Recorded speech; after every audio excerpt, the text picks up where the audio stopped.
AI can act without you, what exactly did you agree to?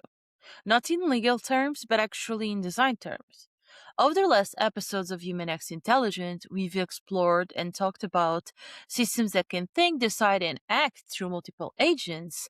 We've explored autonomy, limits, and what happens when products stop waiting for instructions. But there's a missing layer in all of this because once the system can act on your behalf, the real question is no longer how intelligent it is, it's how clearly it understands your intent. And right now, most products are still guessing.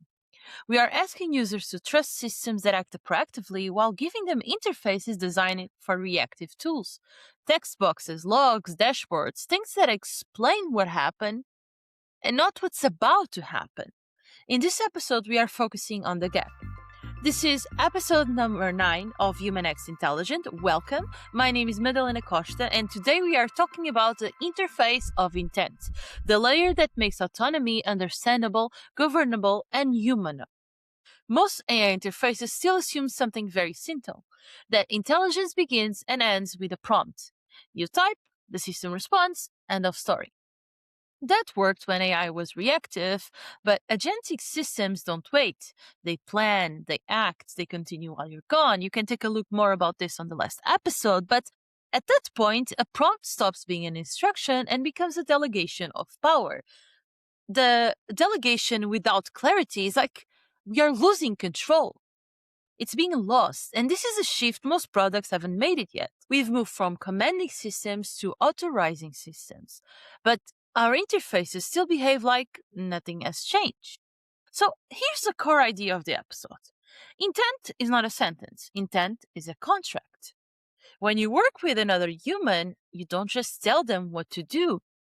You implicitly communicate what matters, what's acceptable, what requires approval, what would be a mistake. Basically, agentic systems need the same thing, but in their own way. So they need context. The interface of intent is where we define, for example, what the system is allowed to do alone, what it must ask before doing, how far it can go, when it must stop, and basically this is why autonomy without interfaces fails. And why just add more intelligence is never the answer. Well, let's look at something familiar, like a familiar pattern. Dashboards, progress bars, status indicators, completion percentages. They are everywhere, especially in AI generated interfaces, and they all answer the same question: what has already happened? But intent lives in the future. Dashboards are optimized for measurement and not decision making. They don't tell you what the system is about to do, why it believes this is the right step, what assumptions it's operating under, how to intervene before damage is done. AI doesn't fail because it can't generate components. It fails because it doesn't understand intent hierarchy. It copies metrics, it repeats information, it amplifies what is visible and not what is important. That is not an AI problem. That is an interface problem. So what does an interface of intent actually surface? Not more charts, not more settings. It makes 4 things explicit. Number 1, current understanding. What the system believes you want in plain language. Number 2, planned action. What it is about to do next before it does. So, number 3, boundaries. What it will never do without asking you. Number 4, intervention points. When you can pause, redirect, or override, this is where the trust actually is at. Not in explanations after the fact, but in predictability before action. This connects directly to what we discussed in designing autonomy without losing control. So, control doesn't come from micromanagement, it actually comes from well-designed guardrails. Multi-agent systems make this even more critical. They need context again. When multiple agents act on your behalf, intent must be shared, intent must be stable, intent must be respectable. Otherwise, your agentic drifts. So, what are the key points related to this? What can we actually think when it comes to drift, when it comes to this point? So, drift doesn't happen because agents are dumb. Drift happens because intent is invisible. The interface of intent is what?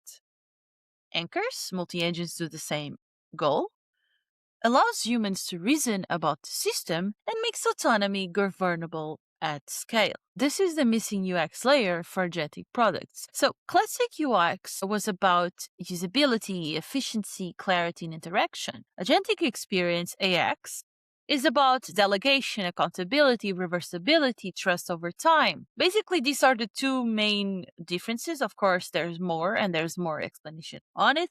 I'm more than happy to talk about this more, so send me a message if you want to discuss more about AX. But the interface of intent is the core artifact of AX. So it's not decorative, it's not optional, it's infrastructure. If you don't design it with this in mind, your system will still act just without consent. So the last three episodes form a sequence. First, product gain agency, then we learn autonomy needs limits, then intelligence scaled through multi-agent systems. This episode answers the next question. How do humans stay in control once the system can act without asking? The answer, you might think, but it's not prompts. It's better interface of intent. This Friday, I'm releasing this deep essay about designing the interface of intent. So I'll cover the UI patterns, delegation of boundaries, and how to make these agentic systems with everything that I shared today with more detail and also the predictability instead of magical. This was episode 9 of Human X Intelligence. If this helped you think differently in some way about AI, share it with someone building products in the age of agency. I'll see you next Thursday and I'll see you on Substack this Friday. Thank you so much.